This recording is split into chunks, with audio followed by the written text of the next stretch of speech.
From the University of North Dakota in Grand Forks, this is Studio One. Hi everyone, and welcome to Studio One. I'm Morgan Goulding. And I'm Kari Strandberg. Today on the show, for years, extraterrestrials have been viewed as a myth of the movies. We'll talk to a man who teaches others what could be beyond our galaxy.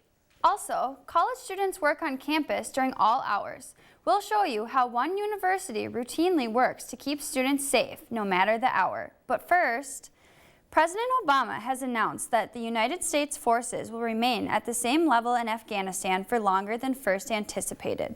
This change in plan has about 9,800 U.S. troops in the war-torn country for most of the coming year. This decision was reached after months of discussion between the White House, Afghan leaders, and the U.S. military. However, the number of troops is estimated to drop about 5,500 by early 2017. A new invention called the unmanned K-MAX copter is on its way to help crews fight wildfires. The new technology costs about $5 million. With just the press of a button, the operator can remotely tell the helicopter to drop cargo or water. This form of aid is critical for firefighters that can't get to places that are too dangerous or unreachable. Accidents are one of the scariest parts of driving. New data shows this year alone, auto-related deaths have been in the highest in the last decade. Experts agree that the main causes for accidents are speeding, intoxication, and failure to use seatbelts. The National Highway Traffic Safety Administration says the first 3 months of 2015 car crashes increased by almost 10%. About 1/4 of all fatal accidents involve the use of a cell phone.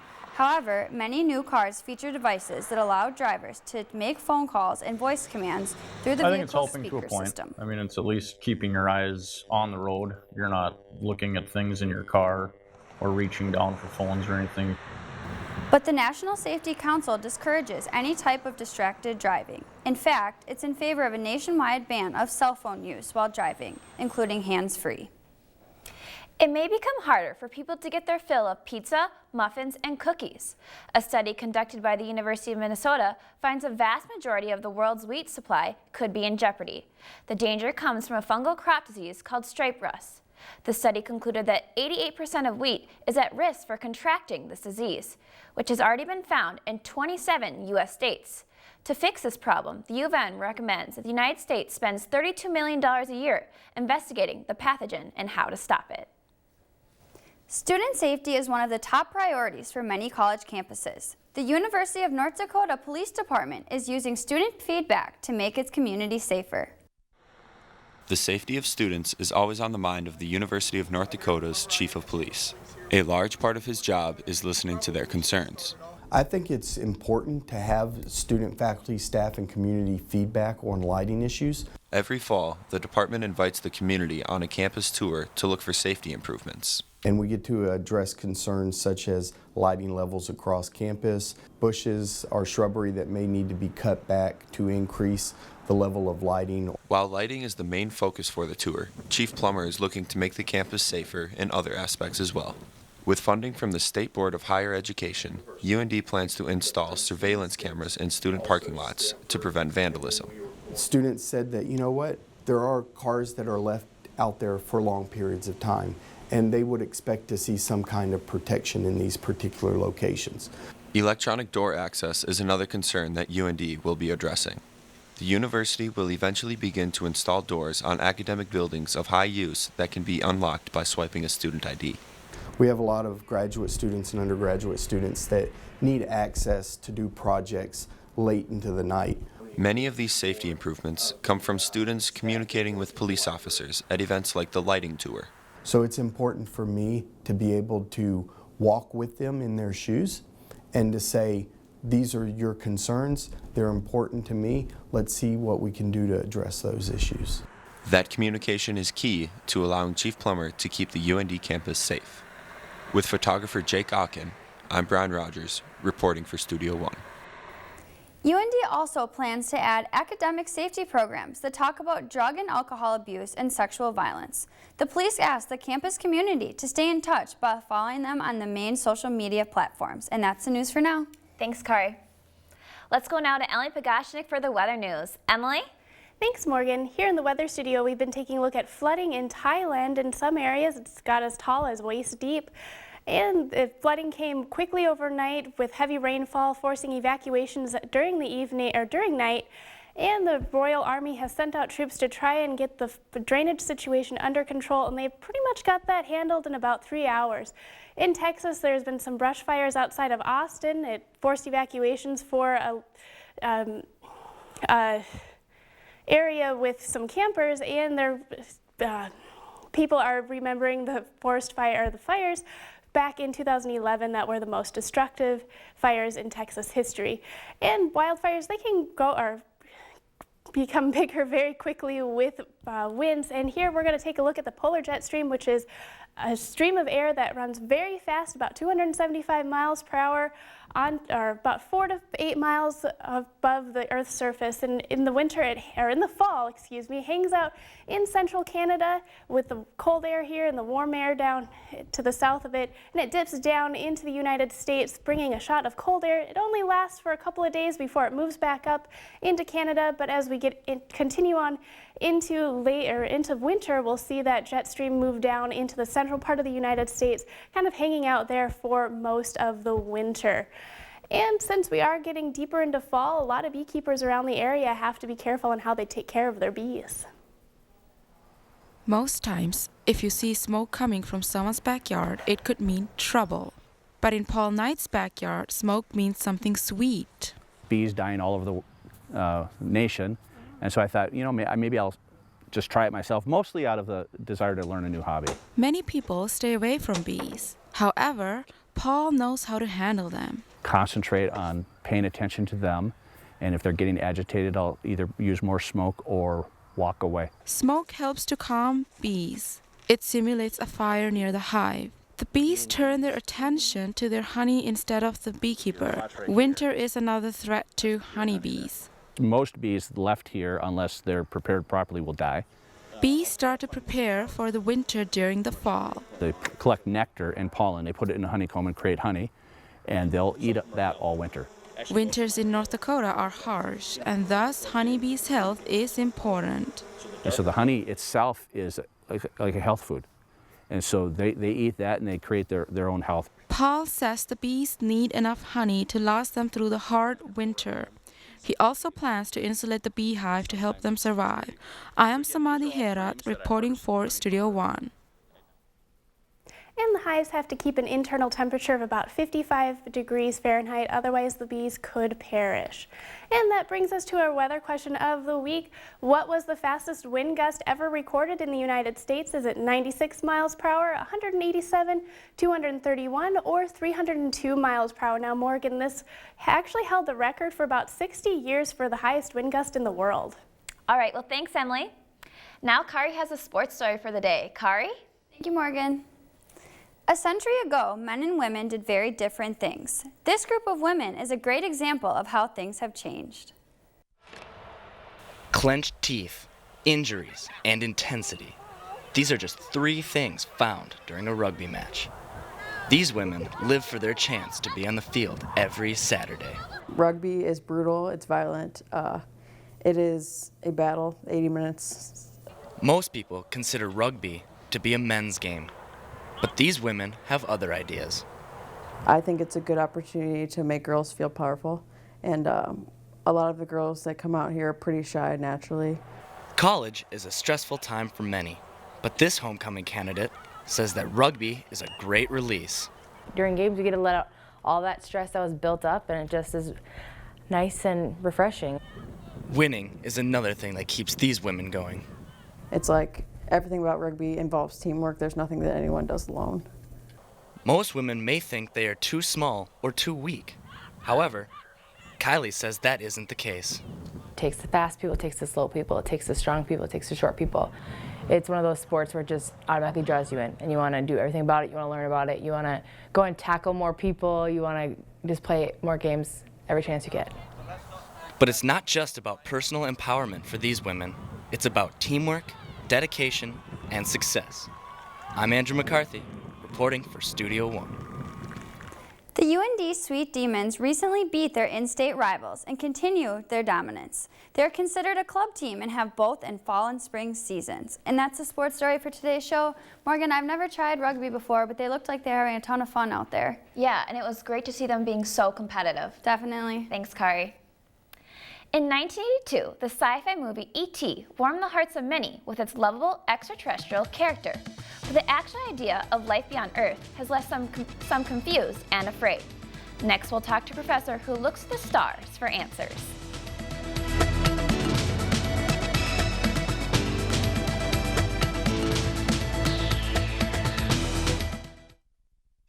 Closed captioning for Studio One is underwritten in part by NDAD, helping others to help themselves.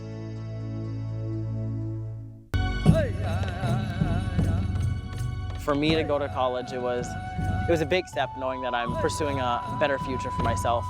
When you know that you have a small system there that you can still find comfort in, it really makes a difference. The support here and everything that they offer for us, you know, the tutors, the free meals, the family, the friends, basically just somewhere for you to relax and be comfortable and find that home feeling again.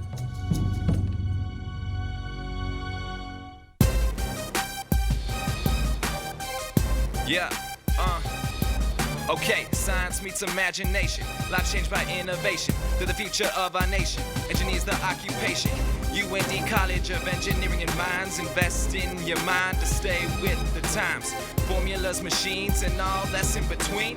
They teach it all from wall to wall to help you succeed. Come on, it could be electrical, chemical, or civil. Our world-class staff will help you make it all official. Mechanical, petroleum, geology align at the UND's College of Engineering and Mines. Okay, become a leader, prove yourself among all your peers. Changing the world begins right here. You're not alone, but in the plan, we'll take your hand and help you stand with mentorship and advising. We'll do all we can. Okay, so if you want to join the party, simply calculate.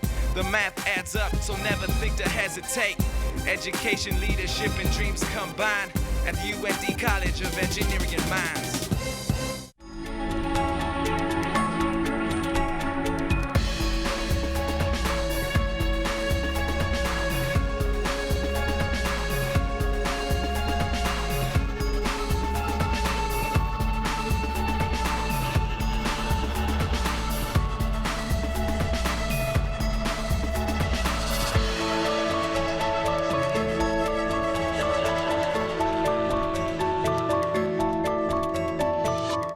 Closed captioning for Studio One is supported in part by the Listen Center, enriching the lives of people who have intellectual disabilities with choices in community recreation.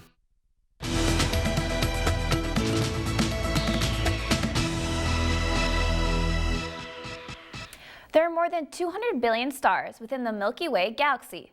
Life has only been documented on one planet within that galaxy, and that's here on Earth. Astrophysics professor Wayne Barkhouse joins us today to give insight if we are really alone. Thanks for joining us today, Wayne. Thank you. So first off, how would scientists define extraterrestrials? Well, basically it's life other than the Earth. So whether it's on the planet Mars in our solar system or it's on a planet that's orbiting another star, that would be under the general category of extraterrestrial life. So how long have scientists been looking to space for life?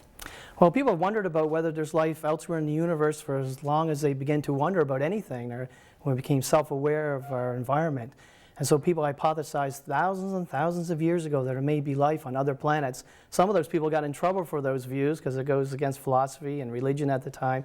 Nowadays, sort of the modern view of looking for life elsewhere occurred roughly in the late 1950s, and it's only in the last 30 or 40 years that technology has ramped up to the point where we can actually start to do a reasonable job of detecting maybe signals coming from life beyond the Earth. Okay, so what are researchers doing now to look beyond Earth? Yeah, so one of the things you like to do is take advantage of the new technology that comes along. So we have this Moore laws, which says that every 18 months or so we have double the CPU power, and it's really a goal of trying to analyze as much data as possible. There's so much information, so many channels you can look at, so many frequencies and wavelengths, that to crunch all that data through in a reasonable period of time when you're still alive, be able to see the results, takes a lot of computing power. And so that sort of been ramping up over the last several years and will continue to do so in the future.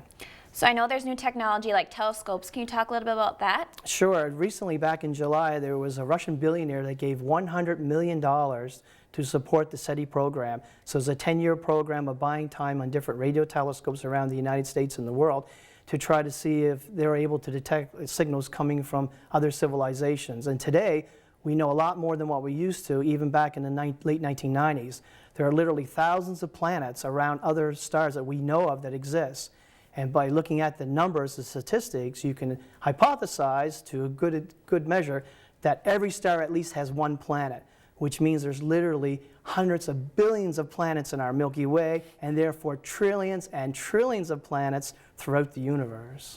So I know that we found water on Mars. Did that get you excited as a scientist? Yes, it does, and there's been hints of water on Mars before. We have Valles Marineris, which is like the Grand Canyon of Mars, and the only way to form that structure must have been something flowing on the surface. So to find water on Mars wasn't that, extreme in the sense of a major surprise. But all the evidences point to the fact that water did exist and probably still exists on the surface of Mars. It may be under the soil a little bit, and therefore it doesn't evaporate immediately.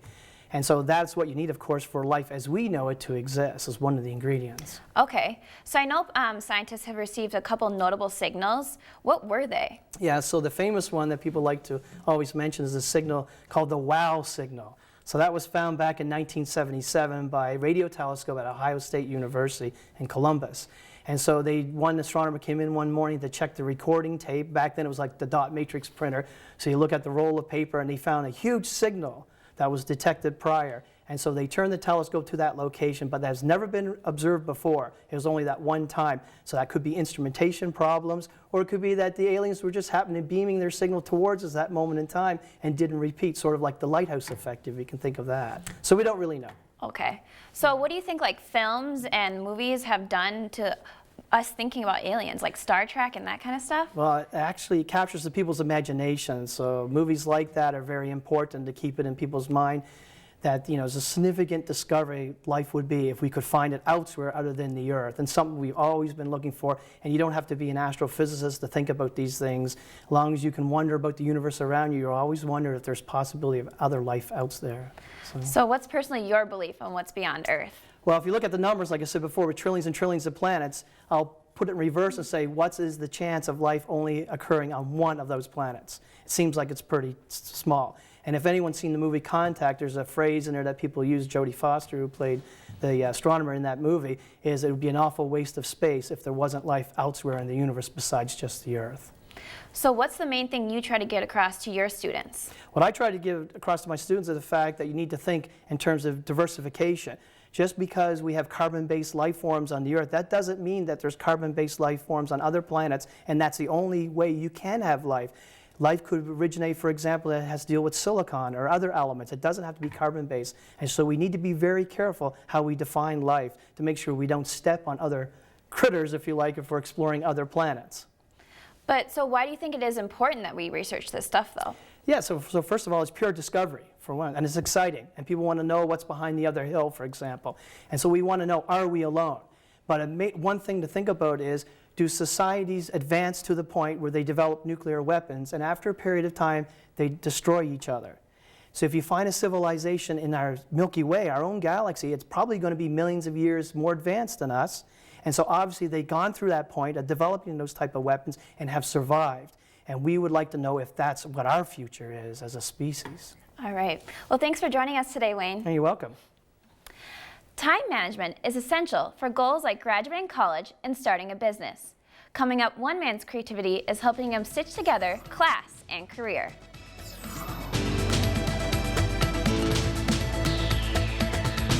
The information source.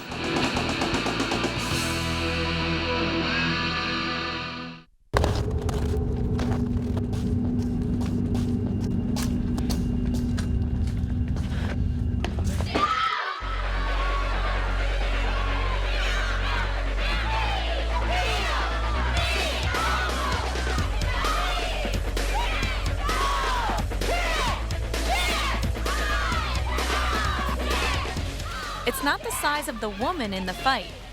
It's the size of the fight in the woman.